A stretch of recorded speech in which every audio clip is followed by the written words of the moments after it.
আসসালামু আলাইকুম। বর্তমানে পশ্চিম এশিয়ার ইরান ও ইসরায়েলের মধ্যে সংঘাত চলছে।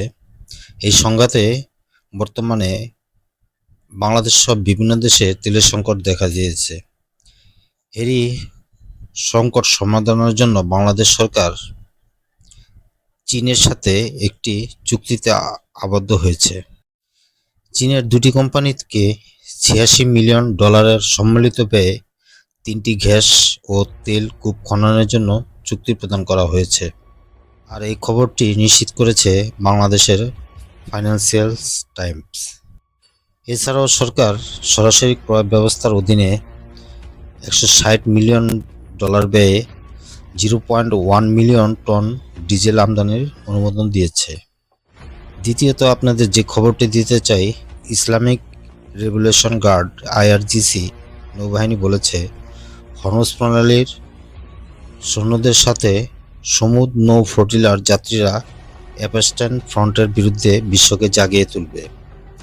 আপনারা ইতিপূর্বে জেনেছেন গাজার অবরোধ ভাঙার জন্য পৃথিবীর বিভিন্ন দেশ থেকে একটি নৌ অবরোধ নিয়ে আসে ইসরায়েলের দিকে। সমুদ্র ফ্লোটিলার অন্তর্গত 58টি জাহাজের মধ্যে 21টি জাহাজ ইসরায়েল আটক করে এবং বাকিগুলোকে ফিরে যাওয়ার নির্দেশ প্রদান করে। সমুদ্র ফ্লোটিলাতে ইসরায়েল প্রায় 31 জন কর্মীকে আহত করে। নিউজিল্যান্ড, অস্ট্রেলিয়া, ইটালি, যুক্তরাষ্ট্রের 3 জন, কানাডা, নেদারল্যান্ডস, স্পেন, যুক্তরাজ্য, কলম্বিয়া ও জার্মানির 2 জন, হাঙ্গেরি, ইউক্রেন, ফ্রান্স, পোল্যান্ডের 1 জন করে ও পর্তুগালের 1 জন করে কর্মী সেখানে ছিল। এদিকে ইরান পরমাণু আলোচনার জন্য হরমুজ খুলে দেওয়ার প্রস্তাবটি নিশ্চিত করছে। প্রেসিডেন্ট ট্রাম্প এখন পর্যন্ত সে প্রস্তাবটি প্রত্যাখ্যান করেছে।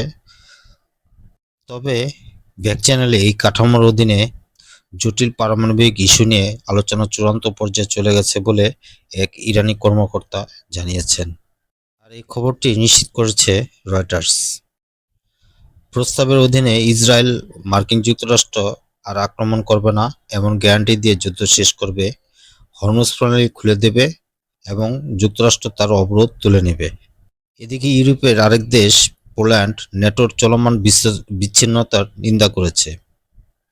পোলিশ প্রধানমন্ত্রী ডোনাল্ড ট্রাম্প ইরানের বিরুদ্ধে মার্কিন ইসরায়েল যুদ্ধ নিয়ে ন্যাটোর মধ্যে ক্রমবর্ধমান দাঙ্গার সময় জোটের চলমান বিচ্ছিন্নতার নিন্দা করেছেন।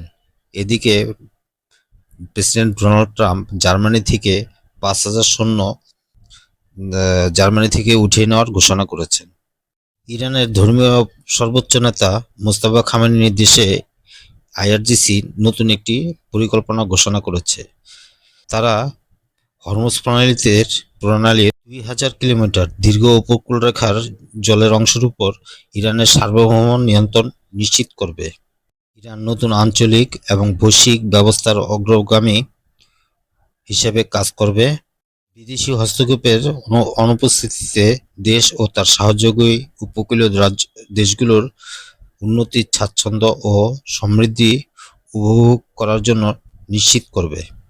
সর্বশেষ আপনাদের যে খবরটি দিতে চাই, শনিবার বেজিংয়ের বাণিজ্য মন্ত্রণালয় জানিয়েছে ইরানের তেল কেনার ক্ষেত্রে 5টি সংস্থার বিরুদ্ধে মার্কিন নিষেধাজ্ঞা চীন মেনে চলবে না বলে জানিয়েছে। তারা চীন উল্লেখ করে চীন ইরানের তেলের একটি প্রধান গ্রাহক, প্রধানত শোষণাগারের মাধ্যমে ইসলামী প্রজাতন্ত্র অশোধিত তেলের উপর চীন নির্ভর করে। এই নিষেধাজ্ঞাগুলি চীনের উদ্যোগগুলিকে তৃতীয় দেশের সাথে স্বাভাবিক অর্থনৈতিক, বাণিজ্য ও সম্পর্কিত কার্যক্রম পরিচালনা করা থেকে অন্যায়ভাবে নিষিদ্ধ বা সীমাবদ্ধ করে। এটি আন্তর্জাতিক আইন ও আন্তর্জাতিক সম্পর্ক নিয়ন্ত্রণকারী মৌলিক নিয়মগুলি লঙ্ঘন করে। মন্ত্রণালয় এক বিবৃতিতে এসব কথা বলে। চীন সরকার ধারাবাহিকভাবে জাতিসংঘের অনুমোদন ও আন্তর্জাতিক আইনের ভিত্তিহীন একতরফা নিষেধাজ্ঞার বিরোধিতা করে। ওয়াশিংটন শুক্রবার চীনের একটি ফার্মের উপর নিষেধাজ্ঞা আরোপ করে বলে ইরানের অশোধিত তেলের উপর 10 মিলিয়ন ব্যারেল আমদানি করেছে চীন। তেহরানের জন্য $1 বিলিয়ন রাজস্ব তৈরি করেছে চীন, তাই এই নিষেধাজ্ঞা দেওয়া হয়েছে। এই ছিল আজকের বিষয়। সবার ভালো থাকার প্রত্যাশা করে বিদায় নিচ্ছি। আল্লাহ হাফেজ।